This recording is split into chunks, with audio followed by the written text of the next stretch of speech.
Giving your name to a discovery, that's the ultimate scientific achievement.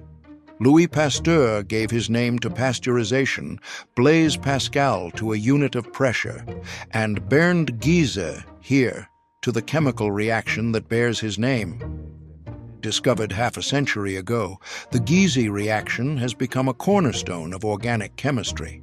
To celebrate its 50th anniversary, scientists from all over the world gathered at the University of Fribourg, Bernd Giese's home institution. Without this scientist, their careers would not have been quite the same.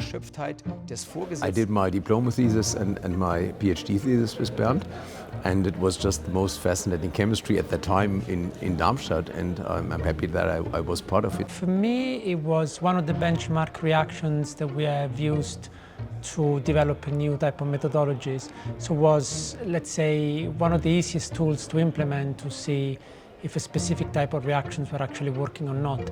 Almost like the gold standard. If that reaction was working, it was a really good sign for us. It's been very important. The fact that he provided the effect of substituents on the rate of radical addition to a carbon-carbon double bond, and provided competition so that you know what a substituent will do to the rate of addition, helped me tremendously in my science.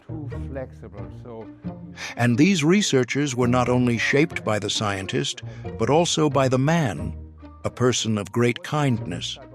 I've interacted with him, first met him in 1977. I was visiting Freiburg in Germany when he was doing his habilitation there. And we have been in touch, not every year, but for a period of time, every year at a conference I would see him. I would not have missed this. Okay, so thanks a lot, Elma, for introducing me. Also, thanks for let me be here as part of this symposium. It's really great to celebrate the Giese reaction, especially because we have never met. So I hope we'll have a chance to make a selfie later on, which is going to be really important for me.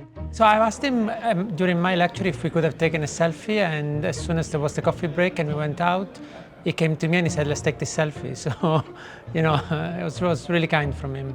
And also, it's very interesting to talk to him. He knows a lot of stuff and has been so prominent in radical chemistry. But it's nice to see someone so approachable and so humble and, giving in terms of what he thinks about science. It was great meeting him. And his traveling companions also have many adventures and misadventures to tell. One of the reasons why I am quite capable of speaking French. Bernd was invited to the very first Regio conference, which is a still existing conference in Basel, Mulhouse and Fribourg-en-Brisgau. And there, at the time, the professors, they gave their talks, but there were also exercises. And I was the assistant who had to give the exercise. It was the isoselective relationship at that time. And he realized, at the time everyone was talking in his or her language. So the French in French, the Germans in German, the Swiss, whatever. And he realized it's more German than French, and knew I know a bit of French. So he said, as he does, he said, what about doing these exercises in French? And so all of a sudden I had to do it in French. I don't know whether anyone realized that I had weak spots in my chemistry or so, no chance, because the language was really different. And I wasn't used to it. So point de tête, tête de pont, I didn't know. And then I was looking for a word for the chemical bond. And I hesitated for liaison, because liaison has a different meaning in German. And I went for bondage. This was really funny. And perhaps that's the most beautiful part.